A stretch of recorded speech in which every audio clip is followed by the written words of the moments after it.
dialogue social et négociation collective de l'Union nationale des syndicats autonomes du Sénégal. Voilà. Avancez. C'est bon? C'est bon. Tout d'abord, nous sommes venus en délégation, forte délégation de l'UNSAS. Il y a Ibrahim Mané, chef du département administration. Il y a Habib Aïdara, le secrétaire général du SUTELEC, le puissant syndicat de l'électricité. Il y a Marie Soumaré, également secrétaire général du syndicat de la SECNA. Donc au nom de la camarade Yvette Keïta, nous sommes venus apporter notre soutien indéfectible et sans faille au syndicat des professionnels de l'audiovisuel, qui est un syndicat affilié à l'UNSAS. Ce que nous retenons, en tout cas de cette histoire, Monsieur le directeur général, M. Niang, a foulé au pied le droit du travail. Il a raté son entrée dans cette direction générale de la RTS. Il aurait pu débuter donc un acte de gestion beaucoup plus appréciable que de créer aujourd'hui un conflit ouvert entre la direction et le collège des délégués et tous les travailleurs de la RTS aujourd'hui.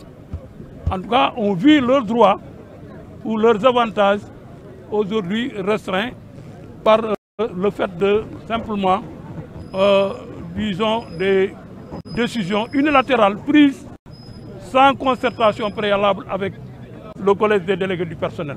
Ça, c'est la première remarque.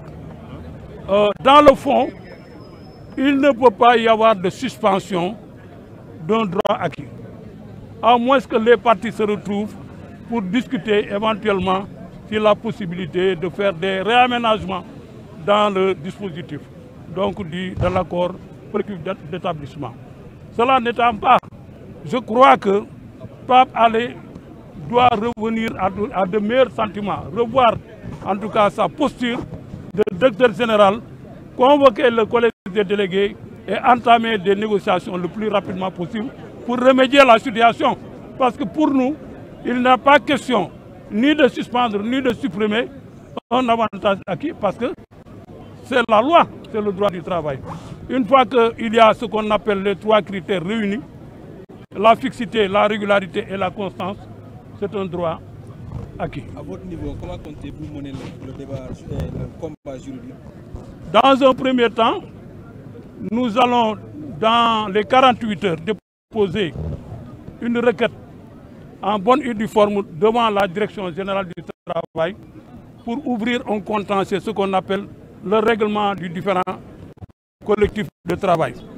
Et dans les 8 jours qui suivent, normalement les parties doivent engager des négociations pour en sortir avec un constat. Soit c'est l'échec des négociations, soit c'est un accord scellé entre les parties. Une fois que l'accord est scellé et que M. Niang revise sa position, on reviendra à de meilleurs sentiments et le dialogue va s'instaurer. S'il y a échec de la tentative de négociation, c'est le dépôt de préavis de grève. Donc les travailleurs vont déposer un préavis de grève en bonne et due forme et on va respecter le délai de préavis pour entamer maintenant des séries d'actions. Et le SYMPAP ne sera pas seul dans cette action parce qu'il aura la solidarité de l'UNSAS et de toutes les autres centrales composantes de la coalition des centrales syndicales. Nous les avons rencontrées ce matin. Nous avons discuté sur l'ensemble des questions. Il ne s'agit pas simplement de l'agression faite par Pape Alé sur les travailleurs de la RTS, mais il s'agit également de beaucoup de violations, des agressions dans plusieurs secteurs d'activité. Les collectivités territoriales, au niveau de la SDE, au niveau de la santé, au niveau du port autonome de Dakar, et j'en passe, au niveau de la CNO. Je pense qu'il va falloir faire une forte mobilisation pour faire entendre raison, en tout cas le nouveau régime qui avait promis des moyens et merveilles à la jeunesse sénégalaise, des emplois, du travail décent et des avantages donc, pour l'ensemble des populations. Au lieu maintenant de promouvoir, d'augmenter les salaires, d'augmenter les emplois, on est en train de restreindre donc les avantages des travailleurs de la RTS. Quand même, ça, c'est quand même regrettable. Et on n'attendait pas de cela du président de la République, M. Diomaye Diakhar Faye, et M. le Premier ministre Ousmane Sonko, parce que nous les interpellons. Ce sont les plus hautes autorités de ce pays. Nous les attendons, en tout cas sur des actions concrètes, au lieu de réduire les avantages des travailleurs. Ça, nous ne saurons l'accepter. Et le combat va se poursuivre jusqu'à ce que la région revienne. Nous avons une délégation, une SAS conduite par Habib Aïdara, secrétaire général du CITELEC, Ibrahim Bandé, chef de délégation administration du travail, chef du département administration du travail, la camarade de Marie Soumaré, Pape Birame Diallo, chef du département de la négociation collective et du dialogue social.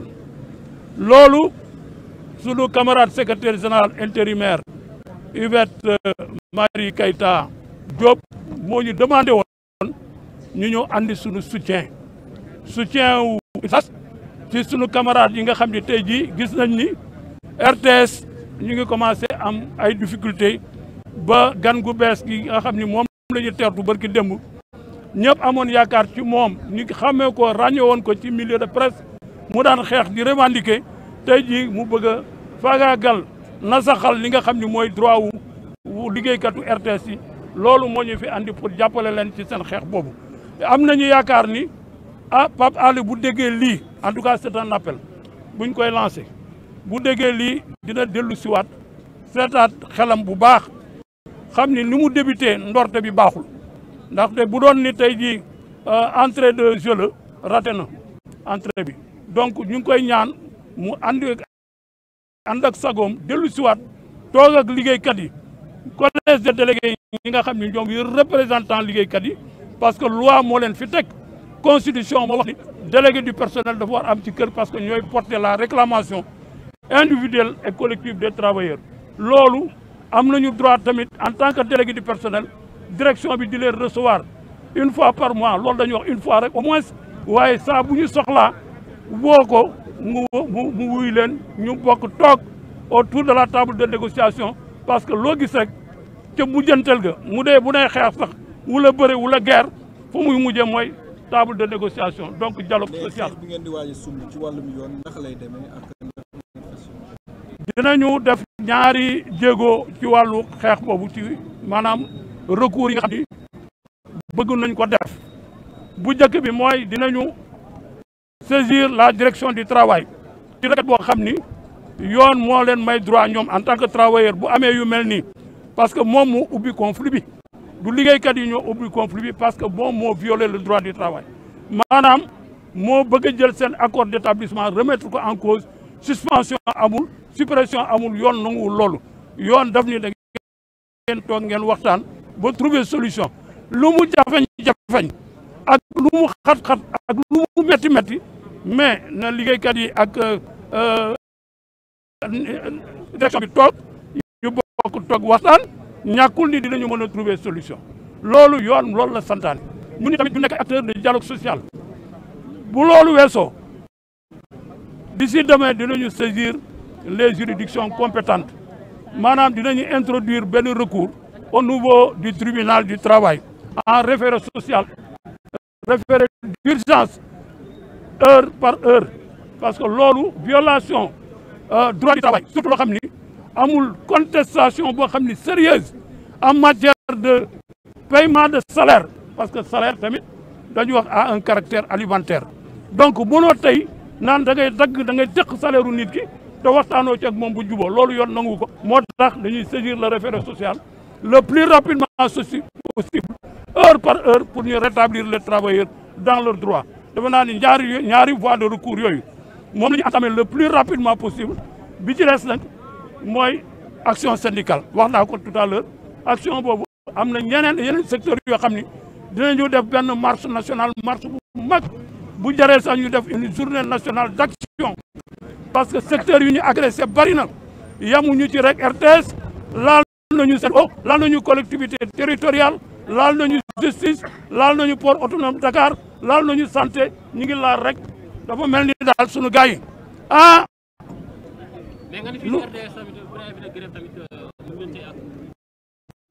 bu delluwul ginnaaw dans une semaine bu delluwul ginnaaw ñu déposer préavis de grève loolu daal mooy li nga xam ni moom la ñu andi woon jàppale ko sunu camarade waa RTS nekk membre UNSAS ñu ngi leen di en tout cas gërëm di leen sant yéen journalistes yi